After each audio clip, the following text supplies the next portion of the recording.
এশার সম্পর্কে সারা বাংলার মানুষ অবগত হয়ে গেছে, সারা বাংলার মানুষ জেনে গেছে গুয়ের ইপিট আর উপিট, পয়সার ইপিট আর উপিট। আকের মানগুলো ইশারায় গাবি, বেশি খোলাখুলি বলবো না। খোলাখুলি বলার সময় আসলে তখন বোমবাস্টিং করে দেবো, বাপের নাম ভুলিয়ে দেবো। শুধু ইশারা করছি। এশারটা কিভাবে করা হচ্ছে, কারা করছে না করছে সে নিশ্চয়ই বুঝতে পারছেন। আমাদের সঙ্গে লুকোচুরি খেলা হচ্ছে। চোরকে চুরি করতে বলছে, ঘরওয়ালাকে সাবধান হতে বলছে। চোরকে চুরি করতে বলছে, ঘরওয়ালাকে সাবধান হতে বলছে।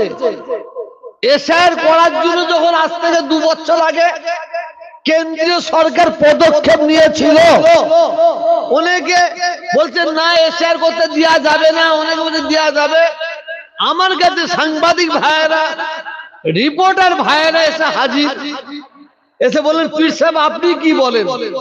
আমি বললাম এশার হোক এইটা আমি চাই, এশার হোক এটা আমি চাই, কিন্তু সেটা লিগ্যাল ভাবে হোক, ইনলিগ্যাল ভাবে না হয়। বৈধ ভাবে হোক, অবৈধ ভাবে না হয়।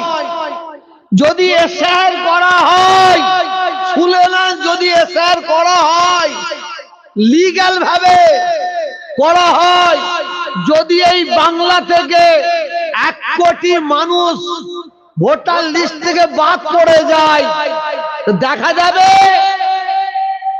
90 নয় 95, 98 লক্ষ হিন্দু পড়ে যাবে। 98 লক্ষ হিন্দুদের নাম বাদ যাবে। 2 থেকে 1 লক্ষ মুসলমান বাদ যেতে পারে কি, তাও সন্দেহ আছে। আমি বলেছিলাম লিগ্যাল ভাবে হোক, ইনলিগ্যাল ভাবে না হয়। কিন্তু আপনারা জানেন না এশার হয়ে গেছে, এশার আমাদের সবার হয়ে গেছে। মোবাইলটা দেখলেই বুঝতে পারবেন। এশার যদি হয়ে যায়, আজকে মুসলমানদের সঙ্গে এই অসাধ ব্যবহার হচ্ছে কেন, কিসের জন্য? কারণ এশার করতে গিয়ে দেখে, কি বলবো, পায়খানা করে পানি নিতে গিয়ে আঙুল ঢুকিয়ে দিয়েছে। কারণ এশার করতে গিয়ে দেখে যত বাদ পড়ছে সব অমুসলিম, অমুসলিম, অমুসলিম। অতএব এইটাকে ঘোরাবার জন্য আবার বললে এই নিয়ে এসো, ওই নিয়ে এসো, এই নিয়ে আসো। সেই দিন তো দেখলাম একজন কবরের মাটি পর্যন্ত নিয়ে চলে গেছে। দাদু কথা বুঝতে পারছেন না? এশারটা করছে শুধুমাত্র মুসলিম কমকে আমাদের হ্যারাস করার জন্য, আমাদের ভয় দেখাবার জন্য। তবে এখানে মায়েরা বসে, বোনেরা বসে আছেন। আমি এখন নয়, 1 মাস 1.5 মাস পরে বলবো, আপনার টেলিভিশনের খবর ফলো করবেন, সোশ্যাল মিডিয়ার খবর ফলো করবেন, কাগজে ফলো করবেন। আমি এখন এদের কীর্তিকলাপ দেখছি, কীর্তিকলাপ দেখছি, এরা কি বলতে চাইছে, কি করতে চাইছে। কিন্তু লাস্টে বোমবাস্টিং করবো ইনশাআল্লাহ। যেদিকে আঙুল বাড়াবো সেই দিকে আমরা ভোট দেবো, যেদিকে আঙুল বাড়িয়ে দেবো সেই দিকে আমরা ভোট দেবো। বলুন ইনশাআল্লাহ। শুধু আমার পাশে আপনারা থাকবেন তো? একটু হাত তুলে দেখান। এ ক্যামেরাম্যানরা দেখে নাও, হাত তুলে দেখাও। মা বোনেরা থাকবেন তো? নারে তাকবীর, নারে তাকবীর। কিছু ঘাবড়াবেন না। সাথী খন্দকার আপনাদের এমএলএ তো, এই এমপি তো, সাথী খন্দকার এমএলএ তো, কথা বলেন না। সাথী খন্দকার এবারে ভোট দিতে আসুক, ও আসুক। আপনারা প্রশ্ন করবেন ওকে, আপনাকে ভোট দেবো। আপনি আগে বলুন, আপনি মরে গেলে আপনাকে পোড়ানো হবে না কবর দেবো? কিছু বুঝতে পারছেন না? ওকে জিজ্ঞাসা করবে আপনাকে ভোট আমরা দেবো, তো আপনি মরে গেলে আপনাকে পোড়ানো হবে না কবর দেওয়া হবে, আগে এটা বলতে হবে। ওই মুসলমান পাড়ায় এসে এইরকম করবে আর হিন্দু পাড়ায় গিয়ে এইরকম করবে।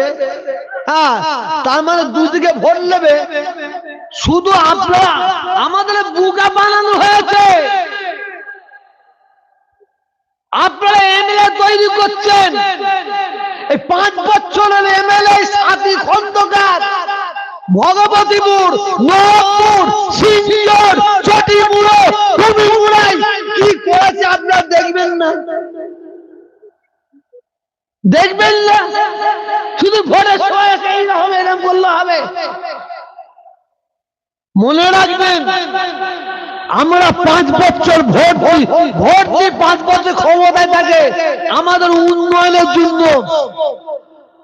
আর উন্নয়ন নাই, আমরা তোমাদের পাশে নাই। উন্নয়ন করবে, তোমাদের পাশে থাকবে। আমাদের এলাকার এমএলএ যার নাম হচ্ছে সেনাশিস চক্রবর্তী, সেনাশিস বলে কেউ চিনতে পারে না, ওকে বলা হয় সোনো পাউডার চক্রবর্তী।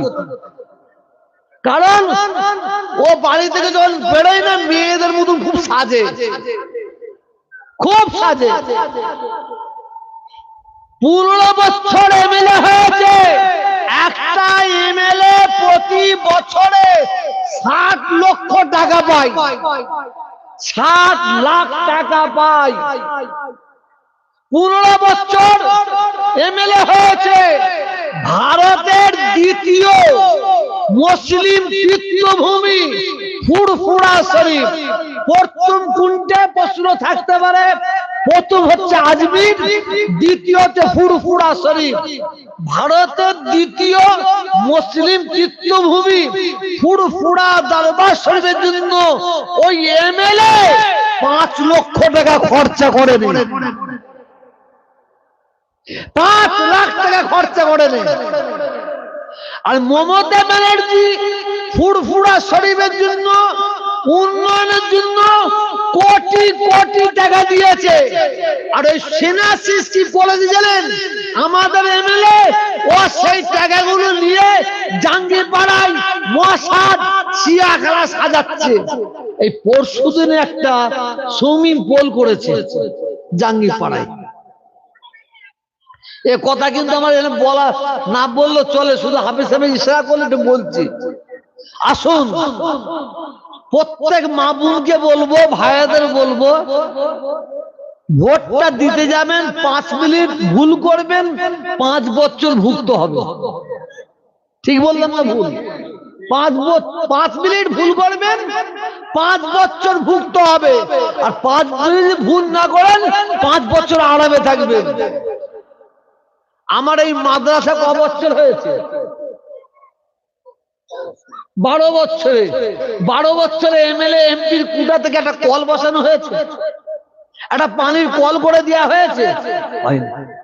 কেন হবে না? আর যদি এটা একটা কোনো অন্য জিনিস হতো তখন তো জেটে দিয়ে আসতো। যাক, ওদিকে যাচ্ছি না, আমাদের বুঝে নেওয়ার সময় এসেছে, আমাদের বুঝে নিবার সময় এসেছে। প্যালেস্টাইনি ফিলিস্তিনির কম করে 2 লক্ষ ফিলিস্তিনির মা বোন ভাই বাচ্চাদের মেরে ইসরায়েল শেষ করে দিয়েছে। সারা বিশ্বের মুখে তালা, কেউ কথা বলেনি। আর ইরানের মানুষ কিছু বিক্ষোভ করেছিল, তাতে 3 থেকে 3.5 হাজার মানুষ মারা গেছে। তার জন্য নেটো আজকে তারা মিটিং করছে, এত মানুষ কেন মারা হলো। কিছু বুঝতে পারলেন না? ইরানে 3 থেকে 3.5 হাজার মানুষ মারা গেছে। তার জন্য সারা বিশ্বের নেটো যারা আছে, কি বল, কমিটির মধ্যে আছে, তারা আজকে মিটিং করছে। ইরানকে জবাব দিতে হবে, এত লোক কেন মারা হলো। বেঈমানের বাচ্চারা কানা হয়ে গিয়েছিল, বেঈমানের বাচ্চারা কালা হয়ে গিয়েছিল।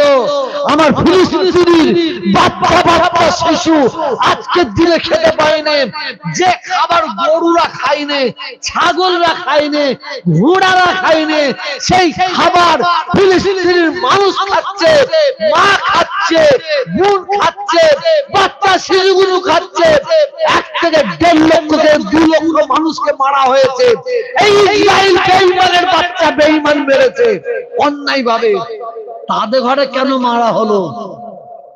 এর জবাব চায় না, কারণ ও তো খ্রিস্টান আর ইরান হচ্ছে মুসলমান, শিয়া মুসলমান। আল্লাহ তাআলার দরবারে কোরআনের মজলিসে সকলে মিলে জোরে বলবেন আমিন। আল্লাহর কাছে দোয়া চাই, আল্লাহ যেন ইরানের সরকারকে আল্লাহ জয় করে দেন, বলুন আমিন। জোরে বলুন। আমেরিকাকে যেন আল্লাহ ধ্বংস করে দেয়, বলুন আমিন। ইসরায়েলকে যেন আল্লাহ ধ্বংস করে দেয়, বলুন আমিন। কারণ ওই ইসরায়েল আর ওই আমেরিকা, এরা সারা বিশ্বের মানুষ জানে এরা হচ্ছে তেল চোর, এরা হচ্ছে সোনা চোর। ওই যে একটা দেশের বাচ্চাকে দিয়ে চলে এলো, কি না যায় ভুলে গেলাম তো, হ্যাঁ ভেনেজুয়েলা, হ্যাঁ তুলে চলে এলো। জোর যার মুল্লুক তার। যদি ওই ভেনেজুয়েলার বাদশাকে যদি আমেরিকার খমিনি যদি নিয়ে আসতো, আমেরিকার নেটো বাহিনী যে আক্রমণ করতো, এর ওপরকে আক্রমণ করবে। যাক, বেশি কিছু বলছি না, লাস্ট কথা বলি। হাফেজ সাহেব এসআর নিয়ে যেটা বললেন, আপনারা ঘাবড়াবেন না। এরে যদি মুসলমানদের দিকে আগুন তোলে আর মুসলমানকে যদি ইচ্ছাকৃত বাদ দেয়, বাংলায় আগুন জ্বালিয়ে দেবো, আগুন জ্বালিয়ে দেবো। মাথায় রাখবেন, আমি হিন্দু মুসলিম বুঝি না, আমি মুসলমান বুঝি না, আমি খ্রিস্টান বুঝি না।